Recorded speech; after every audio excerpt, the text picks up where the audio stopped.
آئیں دوستو ہم ایک تمثیل پر غور کریں گے جس کا عنوان ہے سچی عظمت۔ فرض کریں کہ ہمارے سامنے مسلم عالموں میں سے دو اہم پسندیدہ عالم موجود ہیں، حبیب اللہ اور صلاح الدین۔ کسی دوست نے دعویٰ کیا کہ دونوں عالم چھوٹی لڑکیوں کی گڑیا کے ساتھ کھیلتے ہیں۔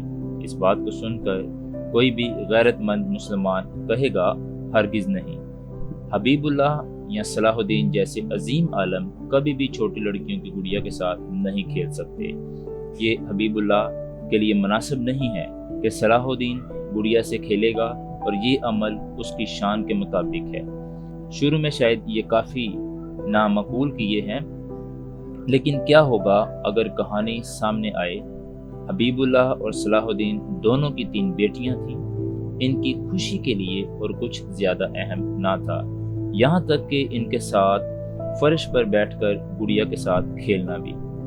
اگر ہم یہ سیکھیں کہ باپ اپنی بیٹیوں سے بے پناہ محبت کی وجہ سے عاجزی اور پیار کرتے ہوئے روزانہ فرش پر بیٹھ کر بیٹیوں کے ساتھ کھیلتے تھے، کیا ایسا کرنے سے آپ بھی بہتر آدمی یا عظیم آدمیوں میں سے ہوں گے؟ کیا وہ ایسا کرنے سے حبیب اللہ اور صلاح الدین چھوٹے عالم یا کمتر آدمی بن جائیں گے؟ صاف ظاہر ہوتا ہے وہ عظیم عالم ہوں گے۔ اب اگر ہمیں معلوم ہو کہ حقیقت میں صلاح الدین نے اپنی بیٹیوں سے کھیلا ہے، جبکہ حبیب اللہ اپنے آپ کو اس طرز عمل سے بہتر اوپر سمجھتے ہوئے ایسا کرنے سے انکار کر دیتا ہے، کون سا عالم زیادہ پسندیدہ ہوگا؟ ذاتی طور پر میں صلاح الدین کو ایک بہتر باپ، ایک بہتر آدمی اور زیادہ قابل تعریف عالم یا لیڈر کے طور پر دیکھوں گا۔ حقیقی عظمت کو کسی دفاع کی ضرورت نہیں، حقیقی عظمت کو کسی تحفظ اور تفصیل کی ضرورت نہیں۔ ہم اس تمثیل پر غور کرنے کے بعد اس نتیجہ پر پہنچے ہیں کہ خدا کبھی بھی انسان نہیں بن سکتا، چاہے کوئی بھی وجہ کیوں نہ ہو، یہ بات دور ہی کی کیوں نہ ہو، اور اس کا کوئی بیٹا ہو۔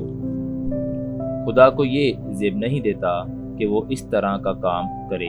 خدا کو عظیم بنانے کی کوشش میں وہ اوپر کی کہانی میں حبیب اللہ کی طرح خدا کا مسیح تصور صلاح الدین جیسا ہے، جو محبت کرنے والا، لوگوں سے دور ہو گیا ہے، باپ ہے جو خالص معنوں میں خدا اچھا ہے۔ وہ چاہتا ہے کہ اپنے آپ کو ہمارے ساتھ شریک اور ہم پر ظاہر کرے۔ وہ چاہتا ہے کہ ہم اس کے بارے میں علم حاصل کریں اور ذاتی طور پر اسے جانیں۔ انجیل مقدس میں لکھا ہے، یوحنا کی انجیل 14 باب اور 6 آیت میں لکھا ہے، یسوع نے کہا، راہ، حق اور زندگی میں ہوں، کوئی میرے وسیلہ بغیر باپ کے پاس نہیں آتا۔ اگر تم نے مجھے جانا ہوتا تو میرے باپ کو بھی جانتے، اب اسے جانتے ہو اور دیکھ لیا ہے۔ ہماری مزید ویڈیو دیکھنے کے لیے ہمارے یوٹیوب چینل اور فیس بک کو دیکھیں، اور اپنی غلط فہمی دور کرنے کے لیے ہمارے اس جی میل اور ہمارے اس واٹس ایپ نمبر پہ